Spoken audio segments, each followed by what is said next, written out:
Would you buy a Switch 2 right here, right now, on the understanding that for the next 24 to 36 months, it would have no exclusive software to call its own and only play the current generation of Switch games better? To catch you up, I've been saying in past videos that, and why, the Switch 2's hardware spec just recently got locked in, and therefore it's at least 2 years before we see any software for it. That means that to launch the system with supporting software, we're looking at a spring to holiday 2025 launch timetable. My mantra about this has been and remains, if it's next gen, it's not coming soon, and if it's coming soon, it's not next gen, because to launch with a supporting lineup requires that developers have the time with accurate and working hardware to actually develop the launch lineup. Things seem even more grim now that we're hearing from Foundry that Nintendo did actually have next-gen dev kits issued out to developers, but they were later recalled and have not yet been sent back out. Now, we don't know the timetable on which this is all played out, so there are a couple of possible explanations for what happened, depending on the answer to that question. The first possibility is one that I touched on in the last video, that Nintendo had a next-gen system in R&D that marked another radical change that really couldn't bring the Switch along in terms of interface or architecture, but had to call an audible and shift toward a Switch 2 when Switch's success started reaching up into unprecedented territory, rendering these dev kits irrelevant for a platform that will never actually exist. In which case, all is well, and with the spec locked in for the true successor to the Switch, dev kits should go out pretty soon, if they haven't already since this claim was made. This would represent only a minor holdup. If, however, these dev kits were based on the current next-gen plans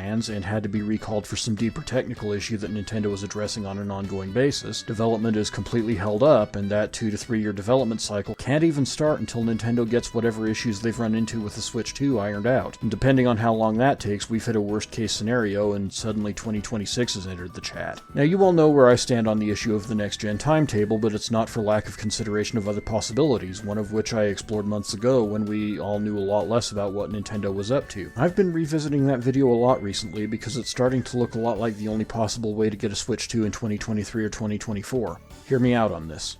In the Sound Off 8.2 video, I presented the possibility of Nintendo launching a next-gen system for this holiday season to give existing Switch games the power boost much of the player base is calling for, with a second launch in holiday 2024 that would see the first exclusive games released for it. That was a very optimistic timetable based on what we know now, but let's shift things around a bit and say spring 2024 for the hardware release and holiday 2025 for the games if all goes well. If Nintendo promised performance patches for all major first-party games and mandatory out-of-the-box support for the Switch 2 for all Switch games from summer 2024 on, would that bring you to the table in the short term? At the very least, it's interesting to think about, especially since Sony and Microsoft have gotten away with similar with the launches of the PlayStation 5 and Xbox series. If Nintendo didn't have to launch the Switch 2 with any exclusive games to back it up, suddenly the timetable problem goes right out the window. Now, do I think it's actually going to happen? Absolutely not. See, there's other news that sends us crashing back down to reality because there's clearly another device filling that role. You see, another note from the last video is that the comment about no new hardware in this fiscal year was mistranslated, and that the actual situation is just that Nintendo is only factoring the Switch, Switch Lite, and Switch OLED into their sales forecasts. This is interesting because as their forecasts have gone down, their orders for Switch parts, the long-established Switches that are in our hands now and on store shelves, have only skyrocketed, meaning that Nintendo is anticipating that their current SKUs are going to continue to fall in the sales charts while their need for hardware is increasing. There is no next-gen explanation for this, which is why I'm 100% convinced that the Switch Pro is back, more than likely to keep players engaged who are starting to grumble about hardware performance. The fact of the matter is, there are a lot of ways you could squeeze better performance out of the Tegra X1 chip. You could optimize the Switch better as a whole, you could overclock it, you could implement the DLSS technology that always gets talked about by people who are much more enthusiastic and passionate about hardware than I am, and so on. While it can still work wonders like Tears of the Kingdom, tidying up the Switch's schematic could legitimately give it a long enough tail to get us all through the next 2, 3, however many years that now sit between us and the Switch 2. And while I'm perfectly content with the Switch I got on launch day still going strong, I know a lot of you aren't. Let me know in the comments where you stand on all this. That's all for now. If you like this video, then please be sure to like, comment, share, and subscribe, as it all helps grow the channel. Click the notification bell to know right away when the next video drops. I'm Patrick Mifflin, and I'll see you back here soon.